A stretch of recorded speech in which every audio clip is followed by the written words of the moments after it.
Well, welcome back. I'm Aurea McGarry, and I'm so glad to be back here with you tonight to give you a very special moment in time with a movie that's coming out that I believe you all probably familiar with the story, The Lion, the Witch, and the Wardrobe. Does C.S. Lewis ring a bell? Well, I'm going to bring out here a phenomenal actor who's going to tell you all about a new movie about C.S. Lewis's life story called The Most Reluctant Convert, The Untold Story of C.S. Lewis, and it's going to be released soon. So without any further ado, Max McLean, come on over. I can't wait to introduce you to our viewers. Well, thank you. Thanks for having me. Max, I'm so glad you're here. I watched the trailer last night, and we're going to be showing it at the end of this interview. I cannot wait for the viewers to see this. And I have to say, I am wowed. It looks phenomenal. It's so well done, and you are the actor. So tell us about your involvement with this movie and a little bit about it. Yes, my background is in the theater, and we did a one-person play called C.S. Lewis, The Most Reluctant Convert, which traces Lewis's journey from a boy to adolescence to young adulthood, and his journey where he left the church, left the faith, and became a very, very vigorous debunker of Christianity. And then the story goes from there to where he finally, through a series of episodes and relationships, becomes, as he said, he finally gave in and admitted that God is God, knelt and prayed, perhaps that night, the most dejected, reluctant convert in all England. Wow, this is so moving. It's going to be so inspirational to see this. And you're in it. So tell us your involvement in this. Like, what part do you play, and how did you get involved with this wonderful project? Yes, well, I play C.S. There's three actors that play C.S. Lewis at different times in his life.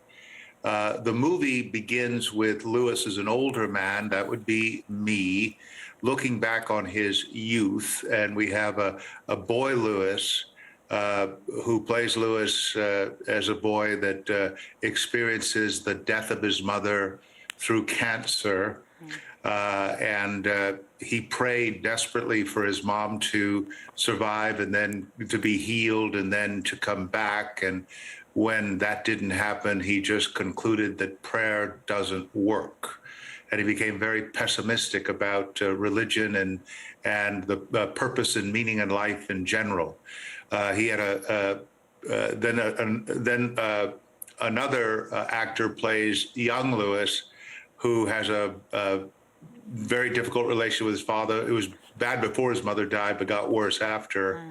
Goes off to war and experiences the butchery of World War I. He calls it the hell where youth and laughter go, and concludes at the end of that experience that either there's no God behind the universe, a God indifferent to good and evil, or worse, an evil God.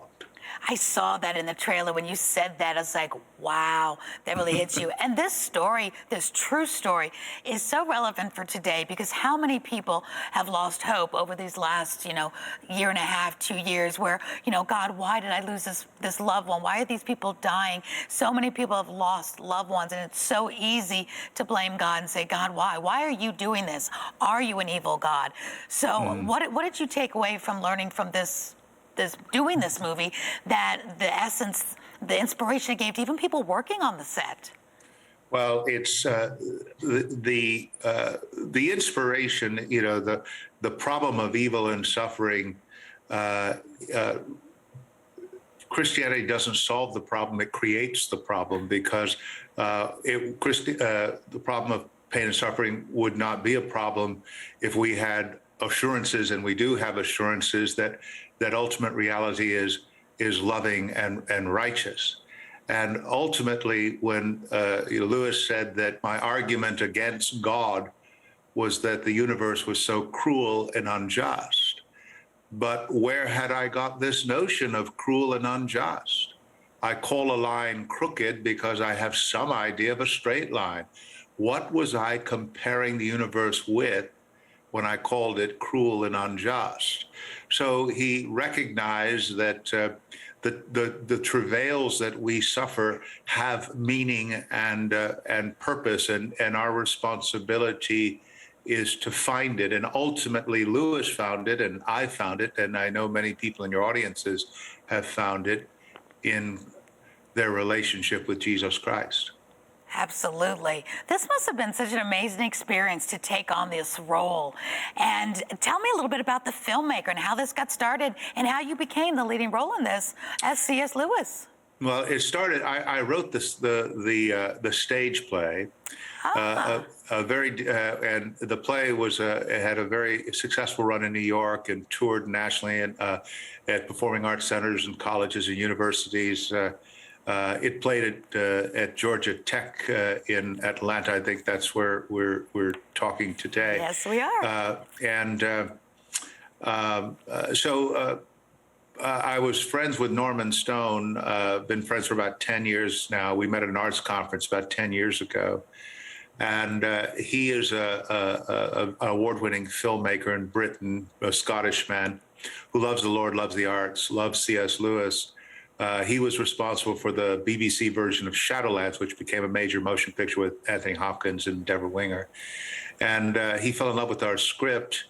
And so I asked him, let's expand it into a film. So during COVID last year, there was a brief window where they allowed for filmmaking in Britain under very strict guidelines. And so we filmed it in mid-September in 18 locations in and around Oxford. There's 15 actors, actor playing J.R. Tolkien, Lewis's mom and dad, many other people, had 190 extras, 240 costumes, to make a really significant picture that will premieres on November 3rd. Yes, tell us more about how people can be able to see this. Because one, how long did it take you to film all that? You said you had a brief window, and that sounds like a lot of locations, a lot of places. Yeah, well, we filmed it in a month. Mid-September, I had to catch up. I had to get a plane from New York to London, a plane as big as Air Force One that had fewer people on it. Oh my gosh. And then quarantine in London for 2 weeks, and then we began shooting mid-September and finished in mid-October. And then as soon as we finished, they shut down filmmaking.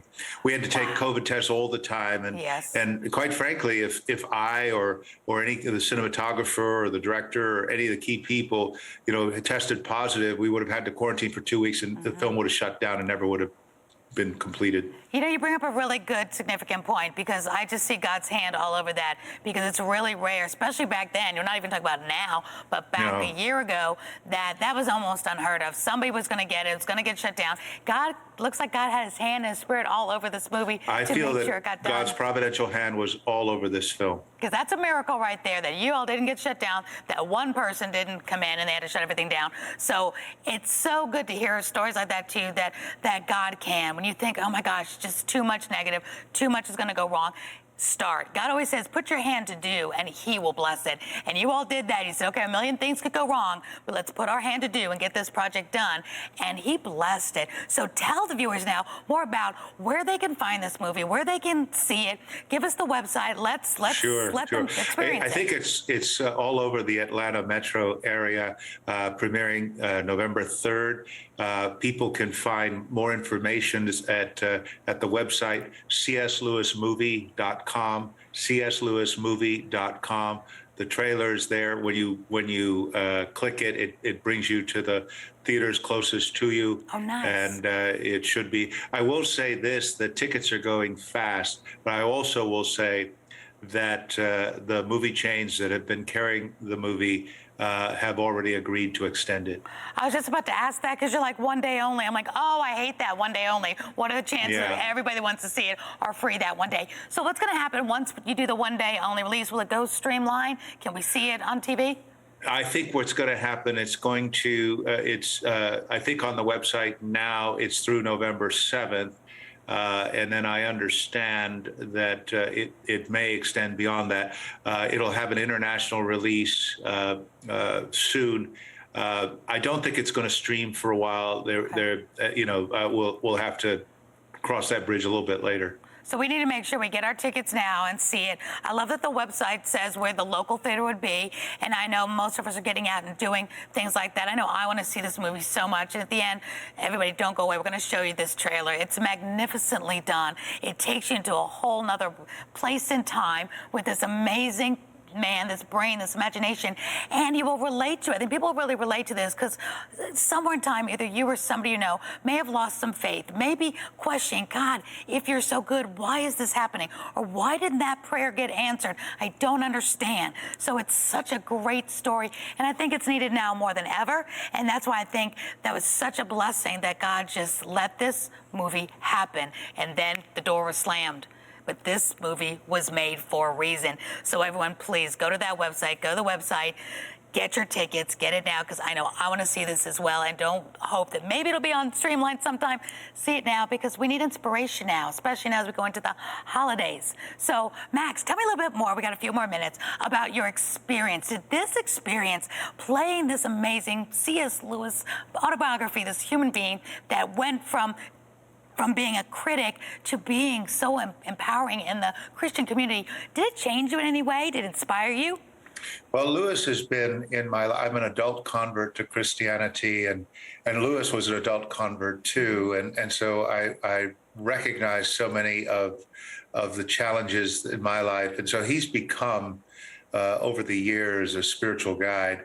And we have a lot of history as I'm the founder, artistic director of Fellowship for Performing Arts, which is a theatrical production company for films and theater from a Christian worldview meant to engage a diverse audience. And so we spend a lot of time translating Lewis's work from the page to the stage. And so we have a real affinity with his work. And we've been to Atlanta multiple times at Woodruff Arts, at the Alliance. And so we really encourage people, particularly people that have questions about faith, that their faith is weak, that Lewis is a wonderful way to strengthen and encourage those that have really honest questions about the reality of this supernatural real world. I mean, Lewis's major point in all his books is that there is another world, and that is where we come from. And his picture of Christianity is that God came into our created universe in the person of Jesus Christ and came out again, pulling us up with him. Love that. And that's a marvelous picture of the Christian faith. I love that. And Max, it really made me think it'd be a movie to take friends to because of this. So you're not necessarily taking them to church, you're taking them to the movie, which maybe you can get some people to that you may not be able to get them to church. Is it also a family movie? Can we bring our children? I think so. I mean, Lewis is a bit heady. We recommend 13 and older. Okay. Good to know. Good to know. Well, I think this would be a great The movie outing. is relatively short. It's like 75 minutes. Oh, that's good, because people's attention span, do you feel it's getting shorter and shorter? So I think that'd be good. I think that'd be great. So everybody can enjoy this with the family, bring some friends, see it more than once. Might be able to get a ticket one night and say, oh my gosh, I thought of somebody that needs to go to see it as well. But I want people to really watch this trailer in just a moment and really let it soak in and think about, don't just go alone. Who else can you bring with you to see this movie? So Max, in your closing remarks, what do you hope the viewers take from this movie? Well, Lewis was one of the smartest people ever lived. He read everything from the Greeks to the moderns. He had a steel-trap mind that could recall everything he read. Wow. And he had this amazing ability to translate it into magnificent prose and speech. So he had all that behind him. And then he articulated it all through a Christian worldview. And so there's so much depth, so much insight, the consolation of of ideas, of encouragement, of blessing that comes from one person. There's no doubt, and almost every major Christian leader will tell you this, that he is the most influential Christian writer of the past 100 years. I totally agree. Absolutely. Well, Max, I know you just totally enjoyed being as C.S. Lewis for this movie. You are an amazing actor. Thank you for sharing your talents with us. Thank you for doing this movie for all of us. It was a pleasure to have you here today. We are going to now let the viewers take a peek at this amazing trailer of The Most Reluctant Convert, The Untold Story of C.S. Lewis. Max, thank you again for being with us here tonight on Atlanta Live. Good luck, and we'll see this trailer right now. Enjoy. Thank you. I never cared for my name, Clive Staples. The world came to know me as C.S. Lewis. Perhaps you read my books. The Lion, the Witch, and the Wardrobe is the most famous, but there's one story that's not so well known. It's my story. And who better to tell it than me?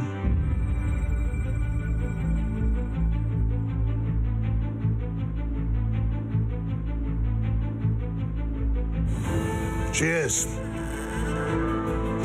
Hey, Jack, no, stop, don't disturb your father. Boys! Your mother loves you very much.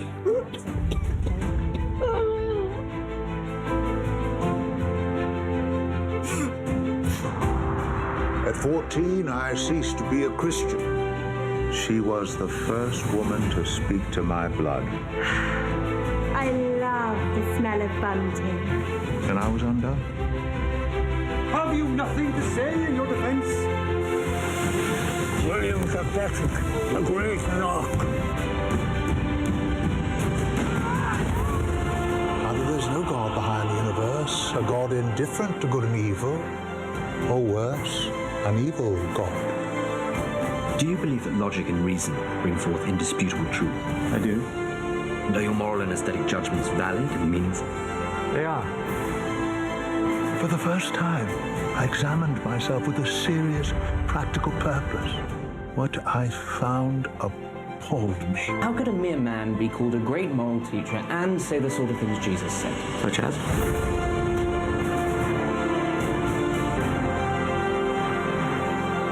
That night, as I read Phantastes, my imagination was baptized. The rest of me took a little longer.